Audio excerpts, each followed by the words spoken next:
Depuis le 14 août, cet ancien rugbyman de Groyer marche, parti d'Evry.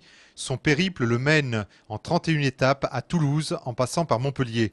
Une randonnée de 1000 km à l'occasion des 10 ans de l'association Un maillot pour la vie. Nous avons vocation à amener un petit peu ce que voient les enfants, les idoles que voient les enfants à la télévision, c'est-à-dire des sportifs de très haut niveau, puisque notre parrain national est Fabien Pelouse. Et depuis 10 ans, nous amenons au chevet des enfants des sportifs qui sont médaillés olympiques, qui sont champions du monde, champions d'Europe, dans toutes les disciplines. L'étape du jour conduit Christophe Battu de Rion à Clermont-Ferrand. En Auvergne, il veut faire connaître son association et tenter d'y implanter une délégation.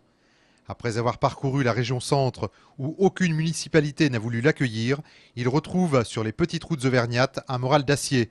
Et malgré des ampoules aux pieds et un sac de 14 kilos, il marche en pensant au quotidien des enfants hospitalisés.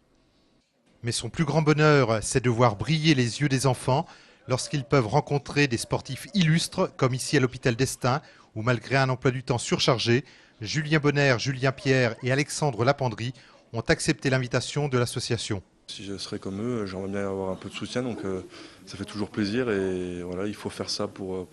Moi je pense que c'est important et c'est tout à fait normal. Ça fait plusieurs années que je suis parrain de la sauce et c'est toujours un plaisir de pouvoir, bien sûr le calendrier est chargé comme tu dis, mais c'est toujours un plaisir de pouvoir apporter un petit peu de son temps pour tous ces enfants qui sont coincés ici et qui souvent ont des petites étoiles dans les yeux quand on arrive, quoi. Donc voilà, c'est toujours un bon moment. Des sportifs disponibles et chaleureux, grands par la taille et le cœur.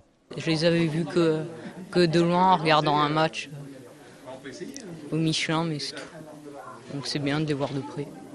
Quant à Christophe Battu, il va reprendre la route demain vers Issoire pour parler des projets futurs de l'association, emmener des enfants aux Jeux Olympiques de Londres en 2012 et la création d'une maison de convalescence dans les Pyrénées pour les enfants et leurs familles.